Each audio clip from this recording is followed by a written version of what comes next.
জীবনে এমন কিছু মুহূর্ত আসে যখন মানুষ মনে করে সব দরজা বন্ধ হয়ে গেছে, কিন্তু ঠিক সেই মুহূর্তেই আল্লাহ এমন একটি দরজা খুলে দেন যা সে কল্পনাও করতে পারে না।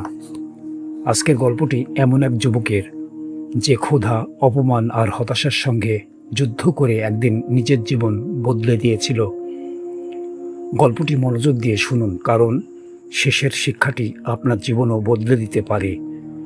বাংলাদেশের একটি ছোট্ট গ্রামের শেষ প্রান্তে বাঁশঝাড়ের পাশে একটি পুরনো কুঁড়ে ঘর।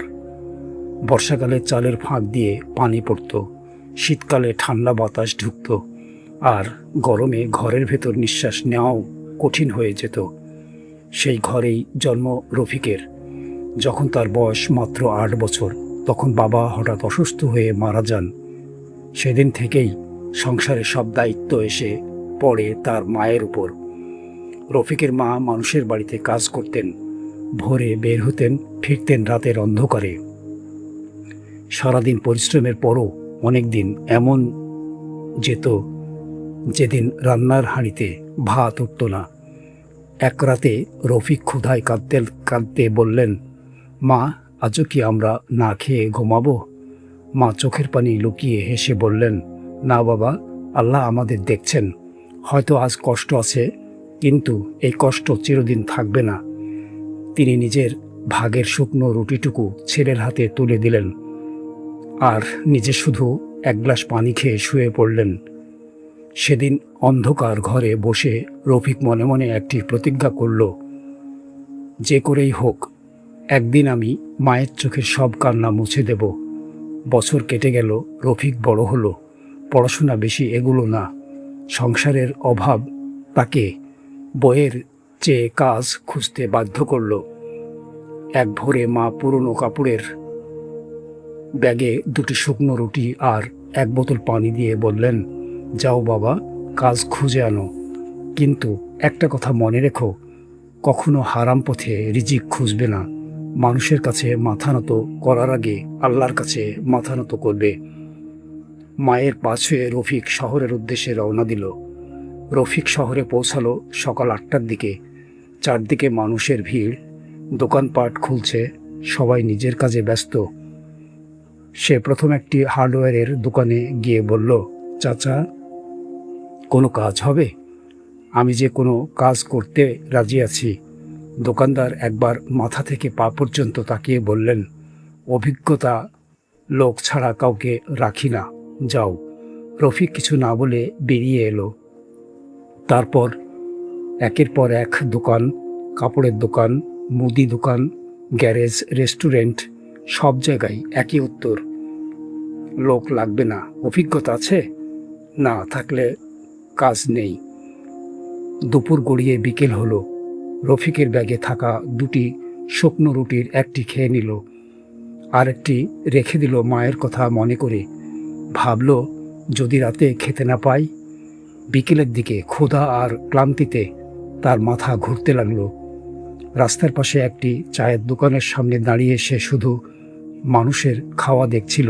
ঠিক তখন একজন লোক তাকে দেখে বলল, এই ছেলে, এখানে দাঁড়িয়ে কি করছো? ভিক্ষা করবে নাকি? কথাটা শুনে রফিকের বুকটা কেঁপে উঠল। সে শান্ত গলায় বলল, না চাচা, আমি ভিক্ষা চাই না, আমি শুধু একটি কাজ চাই। লোকটি কোনো উত্তর না দিয়ে চলে গেল। সেদিন প্রথমবার রফিক অনুভব করল, দারিদ্র্যের সবচেয়ে বড় কষ্ট ক্ষুধা নয়, অপমান। সূর্য ডুবে যেতে শুরু করেছে। হতাশ হয়ে সে ধীরে ধীরে একটি ছোট্ট পার্কে গিয়ে বেঞ্চে বসে পড়ল। তার চোখ দিয়ে অজান্তেই পানি গড়িয়ে পড়ল। সে আকাশের দিকে তাকিয়ে ফিসফিস করে বলল, হে আল্লাহ, আমি তো চেষ্টা করেছি। যদি আজও কোনো পথ না থাকে, তাহলে আমাকে এমন শক্তি দিন যেন আমি হাল না ছাড়ি। ঠিক সেই মুহূর্তে তার পাশ থেকে একটি শান্ত কণ্ঠ ভেসে এলো, বাবা, এই বেঞ্চে একটু বসতে পারি? রফিক মুখ তুলে তাকালো। সাদা দাড়ি, পরিপাটি পোশাক, হাতে পুরনো একটি কাপড়ের ব্যাগ। একজন অচেনা বৃদ্ধ তার সামনে দাঁড়িয়ে আছেন। রফিক তখনও জানত না এই মানুষটির সঙ্গে আজকের এই ছোট্ট সাক্ষাৎই তার পুরো ভাগ্য বা জীবন বদলে দেবে। বৃদ্ধ ধীরে ধীরে বেঞ্চে বসে রফিকের দিকে তাকালেন। কয়েক মুহূর্ত নীরব থাকার পর বললেন, অনেকক্ষণ ধরে তোমাকে দেখছি, তোমার চোখে ক্ষুধার চেয়ে কষ্ট বেশি, কি হয়েছে বাবা? রফিক প্রথমে কিছু বলতে চাইল না, কিন্তু বুকের ভেতরে জন্মে থাকা কষ্ট আর কাউকে রাখতে পারল না। সে আবার বাবার মৃত্যুর কথা বলল, মায়ের কষ্টের কথা বলল, সারাদিন কাজ খুঁজেও না পাওয়ার কথা বলল। সব শুনে বৃদ্ধ দীর্ঘশ্বাস ফেললেন। তিনি পকেট থেকে একটি 500 টাকার নোট বের করে রফিকের হাতে দিতে চাইলেন। রফিক টাকার দিকে তাকিয়ে রইল, তারপর ধীরে ধীরে হাত সরিয়ে নিয়ে বলল, চাচা, আমাকে ক্ষমা করবেন। আজ এই টাকা নিলে হয়তো আজকের রাতটা কেটে যাবে, কিন্তু আগামীকাল আবার আমি একই জায়গায় ফিরে আসব। আমি টাকা চাই না, আমি এমন একটা কাজ শিখতে চাই যাতে সারা জীবন নিজের পরিশ্রমে খেতে পারি। বৃদ্ধের মুখে এক টুকরো হাসি ফুটে উঠল। তিনি বললেন, আজ আমি তোমাকে পরীক্ষা করছিলাম। বেশিরভাগ মানুষ টাকা নেই, কিন্তু তুমি সুযোগ চেয়েছো, এই কারণেই মনে হচ্ছে তুমি একদিন অনেক দূর যাবে। এরপর তিনি ব্যাগ খুলে কয়েকটি সুন্দর কাঠের তৈরি ছোট জিনিস বের করলেন। রফিক বিস্ময়ে বলল, এগুলো কি আপনি বানিয়েছেন? বৃদ্ধ মাথা নেড়ে বললেন, হ্যাঁ, 40 বছর ধরে এই কাজ করছি।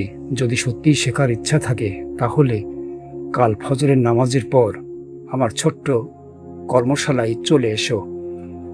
কিন্তু একটা কথা মনে রেখো, আমি শুধু কাজ নয়, ধৈর্যও শেখাই। রফিকের চোখ ভিজে উঠল। অনেকদিন পর তার মনে হলো হয়তো আল্লাহ তার দোয়া শুনেছেন। সেদিন রাতে সে স্টেশনের এক কোণে বসে শেষ শুকনো রুটিটুকু খেল। খাওয়ার আগে আকাশের দিকে তাকিয়ে শুধু বলল, হে আল্লাহ, যদি এই মানুষটি আমার জন্য আপনার পাঠানো রহমত হয়ে থাকেন, তাহলে আমাকে এমন শক্তি দিন যেন আমি কখনো অলসতা বা অহংকারের কারণে এই সুযোগ হারিয়ে না ফেলি। সেই রাতে ক্ষুধা ছিল, কষ্টও ছিল, কিন্তু অনেক দিন পর আশাও ছিল। পরদিন ফজরের নামাজ শেষ হওয়ার আগেই রফিক ঘুম থেকে উঠে অজু করল। নামাজ পড়ে আল্লাহর কাছে শুধু একটি দোয়া করল, হে আল্লাহ, আজ যেন আমি এমন কিছু শিখি যা দিয়ে মায়ের মুখে একদিন হাসি ফোটাতে পারি।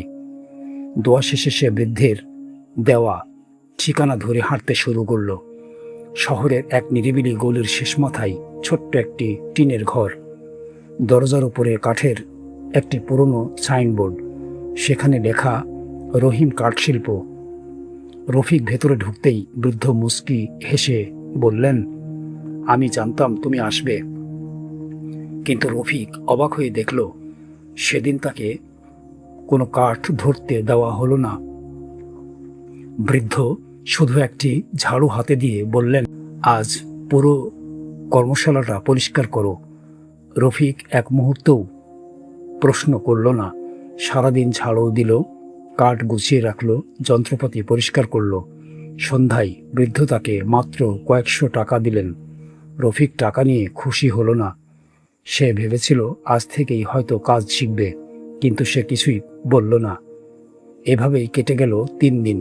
চতুর্থ দিন বৃদ্ধ তাকে ডেকে বললেন, তুমি কি জানো আমি কেন তোমাকে এখনো কাজ শেখাইনি? রফিক মাথা নাড়ল।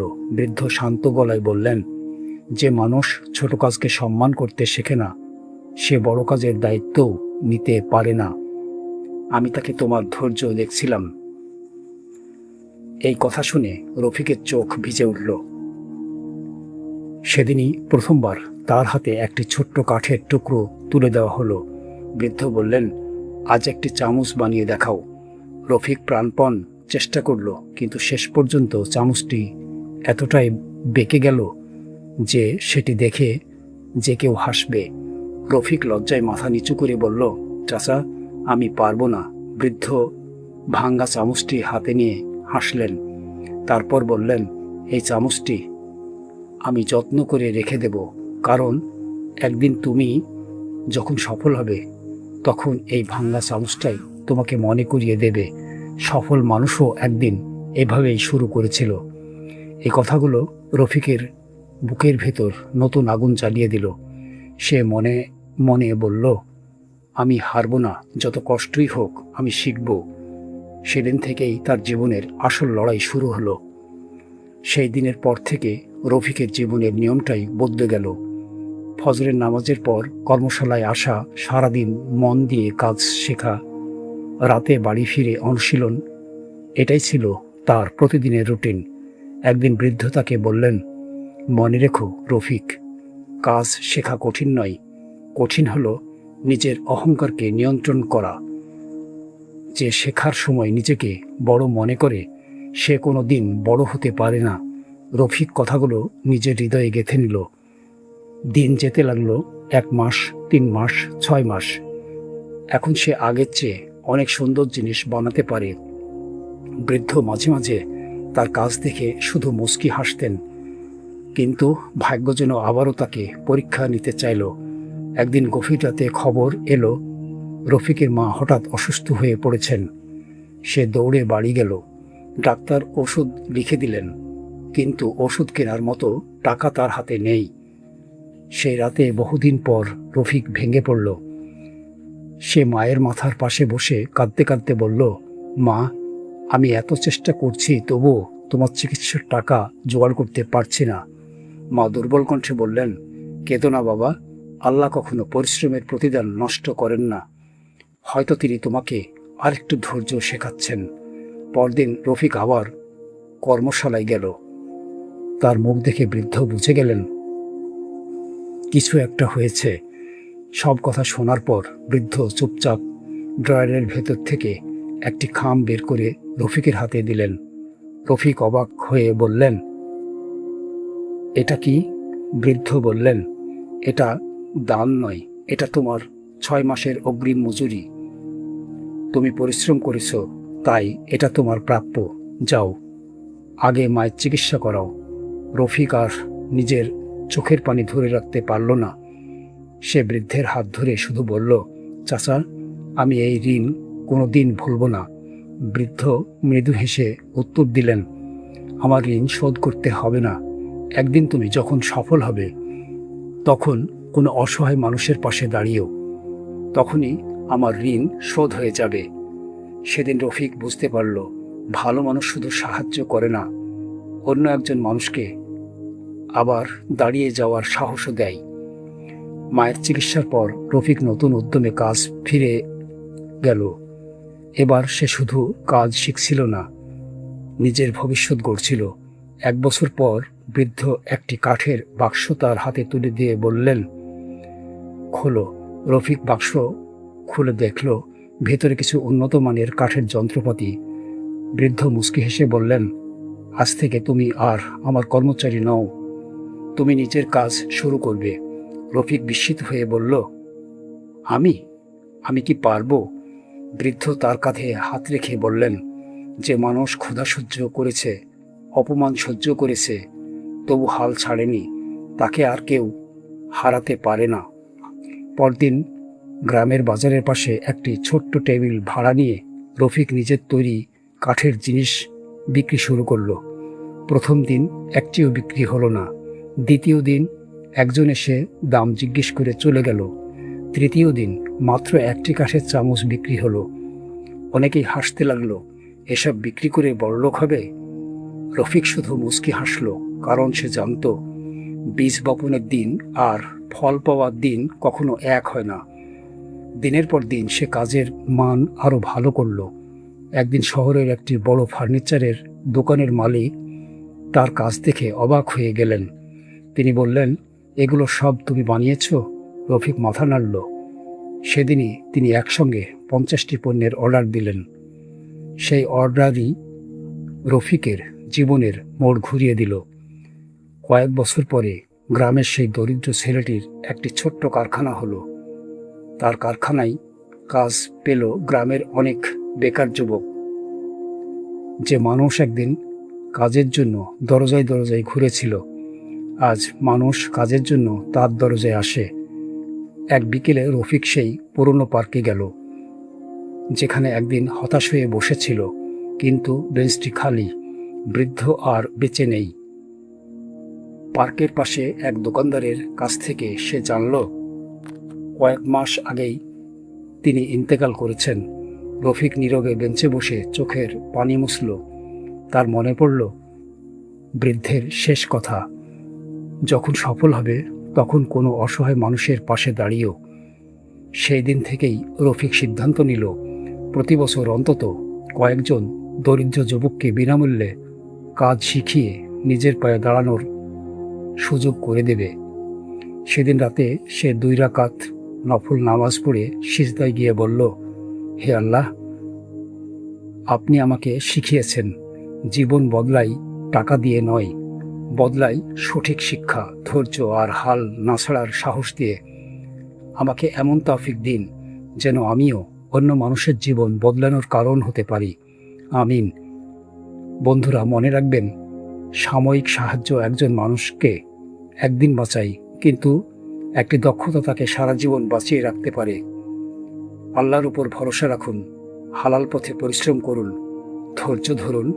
আজকের এই কষ্টই হয়তো আগামী দিনের সফলতার ভিত্তি, কারণ আল্লাহ কখনো পরিশ্রমী মানুষের পরিশ্রমকে বৃথা যেতে দেন না।